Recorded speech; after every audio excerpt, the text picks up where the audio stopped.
Last video में मैं आपको बता चुका था कि नेफ्रोटिक सिंड्रोम क्या है, राइट। नेफ्रोटिक सिंड्रोम ये है कि आपका ग्लोमेरुलर बेसमेंट मेम्ब्रेन डैमेज होता है, राइट। जिसकी वजह से क्या होता है, ब्लड के अंदर जो कंपोनेंट्स है कुछ, ठीक है, कंपाउंड वगैरह, वो क्या होते हैं, वो लीक होते हैं नेफ्रॉन के थ्रू, राइट। कौन कौन से कंपाउंड लीक होते हैं? Albumin, globin, which is more than 3.5 gram per day, okay. Then we have lipiduria, lipid loss. उसके बाद है ट्रांसफ्रिन, एंटाइथ्रोम्बिन 3, कॉम्प्लीमेंट प्रोटीन्स। जब कॉम्प्लीमेंट प्रोटीन्स लीक होते हैं, राइट, उसकी वजह से इन्फेक्शन होने के चांसेस ज़्यादा होते हैं। नाउ लिसन, मैंने आपको बताया था कि यहाँ से ऑब्वियसली क्या लीक होते हैं, lipids, right. But in the same वे कुछ लिपिड्स जो है ना, प्रॉक्सिमल कॉन्वोलेटेड ट्यूब्यूल के सेल्स जो है ना, यहाँ पे ऐसे प्रॉक्सिमल कॉन्वोलेटेड ट्यूब्यूल्स के सेल्स, वो क्या करते हैं, लिपिड को एब्जॉर्ब करते हैं, राइट। लिपिड को एब्जॉर्ब करते हैं। अब लिपिड के एब्जॉर्ब होने की वजह से क्या होगा, बॉडी के अंदर जो है, एक तो लो डेंसिटी लिपोप्रोटीन ज़्यादा होगा, right, which is a bad cholesterol.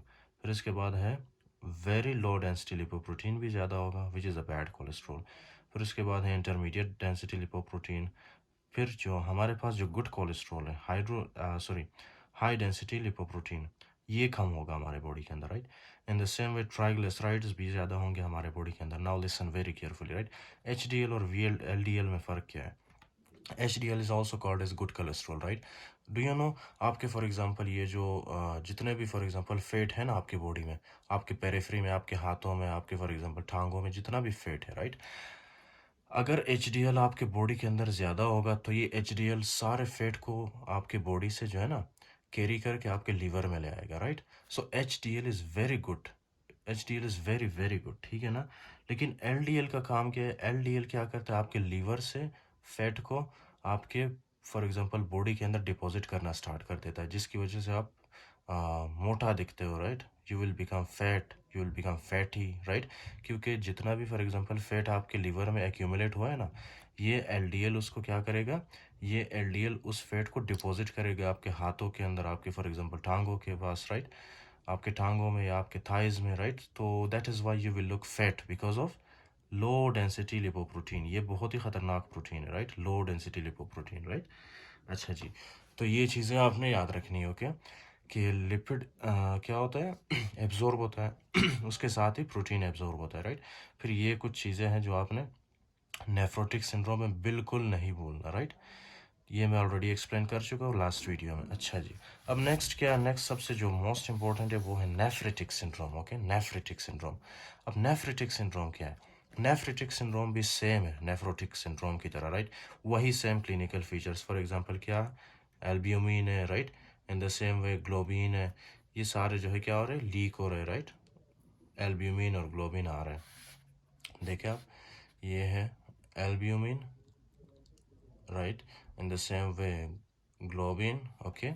But just remember कि नेफ्रोटिक सिंड्रोम में जो था एल्ब्यूमिन और ग्लोबिन जब लीक हो रहा था, right, that was more than 3.5 gram. But in case of nephritic syndrome, ये एल्ब्यूमिन और ग्लोबिन लॉस जो है, it is less than 3.5 gram, less than 3.5 gram per day, okay. This is the difference, right. अच्छा जी, उसके अलावा मैंने क्या बोला था आपको, फॉर एग्जांपल कुछ ऑब्वियसली लिपिड, लिपोप्रोटीन्स या लिपिड जो है क्या हो रहे थे, आपके बॉडी से लॉस हो रहे थे, राइट। तो ये कुछ लिपिड भी आपके बॉडी से फॉर एग्जांपल लॉस हो रहे हैं, ओके जी। लिपिड सेम वही फाइंडिंग है जो कि नेफ्रोटिक सिंड्रोम में थी, राइट। कुछ लिपिड्स यहाँ से एब्जॉर्ब हो रहे थे, कुछ लिपिड्स, राइट, और कुछ प्रोटीन्स भी यहाँ से एब्जॉर्ब हो रहे थे। यही हमने पढ़ा था ना नेफ्रोटिक सिंड्रोम में, ओके। उसके बाद मैंने आपको कुछ बताया था कि यहाँ पे क्या होता है, जब प्रोटीन यहाँ से लॉस होता है उसको हम क्या कहते हैं, protein urea, protein urea, right. उसके अलावा जब फैट आपकी यूरिन से लॉस होता है उसको हम क्या कहेंगे, lipid urea, okay, lipid urea, right. और बॉडी के अंदर जब प्रोटीन की कमी होती है, राइट, उसको हम क्या कहते हैं, प्रोटीन की कमी क्यों हो रही है, क्योंकि प्रोटीन हमारे फॉर एग्जांपल ब्लड सर्कुलेशन के अंदर जितना भी प्रोटीन है वो लॉस हो रहा है, राइट, मोस्टली एल्ब्यूमिन और ग्लोबिन। तो इसलिए क्या होगा, बॉडी के अंदर क्या डेवलप होगा, हाइपो हाइपो प्रोटीन एमिया, हाइपोप्रोटीन एमिया, राइट। ये एक, और ये प्रोटीन यूरिया क्या होगा, ये दो, right. In the same way lipid भी लॉस हो रहा है तो लिपिड यूरिया होगा, ओके। अच्छा जी, फिर उसके बाद मैंने आपको बताया था कि एल्ब्यूमिन प्रोटीन जैसे ही आपके सर्कुलेशन से लीक होता है ना, एल्ब्यूमिन का काम क्या था, प्रीवियस वीडियोस में हमने पढ़ा था कि वो ब्लड के कंटेंट को ब्लड वेसल से बाहर नहीं जाने देता, राइट। जब एल्ब्यूमिन की डेफिशिएंसी होगी तो क्या होगा, ब्लड के अंदर जो फॉर एग्जांपल वाटर है, कुछ कंपोनेंट्स है, राइट, वो क्या होंगे, ब्लड वेसल के बाहर चले जाएंगे, जिसकी वजह से आपको क्या होगा, एडेमा डेवलप होगा, राइट। एल्ब्यूमिन की डेफिशिएंसी की वजह से आपको एडेमा डेवलप होगा, राइट। तो थर्ड फाइंडिंग क्या है, generalized edema, right, generalized edema, okay जी, राइट। अच्छा, ये जो एडेमा होता है ना, ज़्यादा प्रोमिनेंट कहाँ पे होता है, ज़्यादा जो प्रोमिनेंट होता है ना, ये आपके आंखों के पास होता है, right. I will show you the picture generalised oedema का। लेकिन वैसे तो पूरे बॉडी में हो सकता है, लेकिन ज़्यादा प्रोमिनेंट आपके आंखों में हो सकता है, राइट। जो पेशेंट आएंगे आपके पास, ऑब्वियसली इसी के बेसिस पे आपने उनको डायग्नोज करना है, राइट। अच्छा जी, तो कितने फाइंडिंग्स आ गए हमारे पास, एक जनरलाइज्ड एडीमा, दूसरा हाइपोप्रोटीनीमिया, तीसरा प्रोटीन प्रोटीन यूरिया, राइट। अच्छा, तो ये फाइंडिंग्स है। इसके अलावा क्या होता है कि अब नेफ्रिटिक सिंड्रोम में फ़र्क क्या है, नेफ्रिटिक सिंड्रोम में ये जो ग्लोमेरुलर बेसमेंट मेम्ब्रेन है, इतना ज़्यादा डैमेज होता है, इतना ज़्यादा, राइट, कि इसकी वजह से क्या होगा कि फॉर एग्जांपल यहाँ पे जो ब्लड का कंटेंट है ना, ब्लड भी यहाँ से लीक होना स्टार्ट होंगे, राइट, थोड़ा थोड़ा ब्लड। अब यहाँ पे जो है आपके पास किडनीज में क्या है कि ब्लड भी आएगी, राइट, जिसकी वजह से आपको क्या होगा, जब ब्लड फॉर एग्जांपल आपके यूरिन से निकलेगा तो उस टर्म को हम लोग क्या कहेंगे, हेमाचूरिया, ओके। हेमाचूरिया का मतलब है blood in the urine, right. अच्छा है, सबसे पहले तो ये ब्लड आएंगे, राइट, यहाँ पे फॉर एग्जांपल डिपॉजिट होना स्टार्ट होंगे, डिपॉजिट होना स्टार्ट होंगे, डिपॉजिट डिपॉजिट, इस तरह से, राइट, डिपॉजिट होना स्टार्ट होंगे, राइट। फिर उसके बाद कुछ और ब्लड आएगा, राइट, माइक्रोस्कोपिक, बहुत ही मतलब छोटे छोटे पार्टिकल ब्लड के इस तरह के डिपॉजिट होना स्टार्ट होंगे, राइट। फिर उसके बाद जब प्रेशर बढ़ जाएगा ना पीछे, जब प्रेशर बढ़ जाएगा तो प्रेशर क्या करेगा, ये जो फॉर एग्जांपल एक आरबीसी का कलेक्शन बना है ना, ये आरबीसी के कलेक्शन को ऐसे पुश करेगा, राइट, बाहर की तरफ, इस तरह से पुश करेगा, ये आरबीसी का कलेक्शन ऐसे बाहर की तरफ आएगा, राइट। इसी को हम लोग क्या कहेंगे, आरबीसी कास्ट कहेंगे, राइट, आरबीसी कास्ट, राइट। और ये वाला जो फॉर एग्जांपल फाइंडिंग है ना, ये सिर्फ हमें जो है नेफ्रिटिक सिंड्रोम में मिलेगा, राइट। बाकी जितने भी हेमाचूरिया है ना किडनी के, उनमें हमें नहीं मिलेगी, राइट। सिर्फ और सिर्फ हमें किस में मिलेगा, नेफ्रिटिक सिंड्रोम में, आरबीसी कास्ट। इसको जो है डिसमॉर्फिक आरबीसीज भी कहते हैं, डिसमॉर्फिक आरबीसीज, यानी इनका कोई स्पेसिफिक शेप नहीं है, राइट, इसीलिए इनको डिसमॉर्फिक आरबीसीज या आरबीसी कास्ट कहते हैं, राइट, ओके। तो ये एक फाइंडिंग होगी, राइट। उसके अलावा जो है फॉर एग्जांपल नॉर्मली, अच्छा, नॉर्मली जो पेशेंट यूरिन प्रोड्यूस करता है ना, that is more then 400, right, that is more then 400, okay.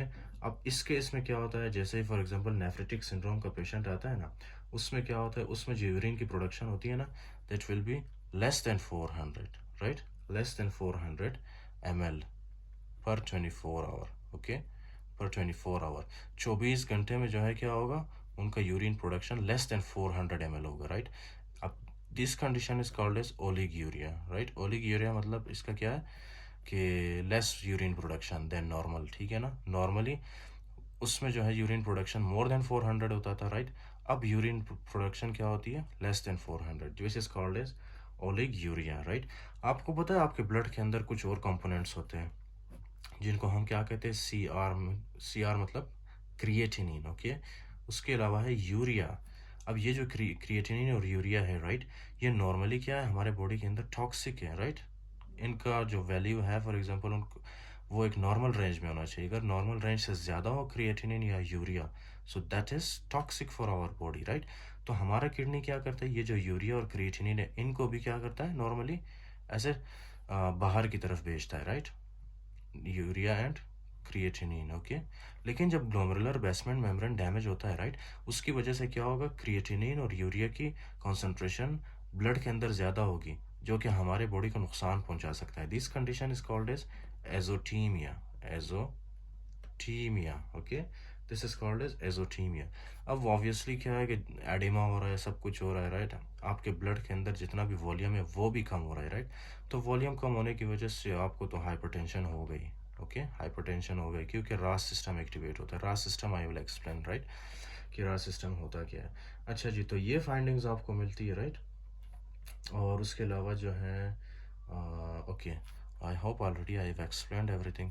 अच्छा, नेफ्रिटिक सिंड्रोम में क्या आपने याद रखना है, राइट? नेफ्रिटिक सिंड्रोम में एक तो नेफ्रिटिक सिंड्रोम में एजोटीमिया होता है, राइट? Azotaemia, okay. फिर नेफ्रिटिक सिंड्रोम में जो है आपको फॉर एग्जांपल क्या मिलेगा? आरबीसी कास्ट मिलेगी, राइट? आरबीसी कास्ट या आरबीसी डिस्मॉर्फिक आरबीसी, जिसको हम हेमाचूरिया कहते हैं, राइट? एक ये हो गया, एक ये हो गया, और तीसरा ओलिगोयूरिया, राइट? ये फाइंडिंग्स आपको मिलेगी, ओके, नेफ्रिटिक सिंड्रोम में। चौथी बात ये है कि आपने ये याद रखनी है कि जो प्रोटीन लॉस हो रहा है इसमें कितना हो रहा है? Less then 3.5 gram per day, okay.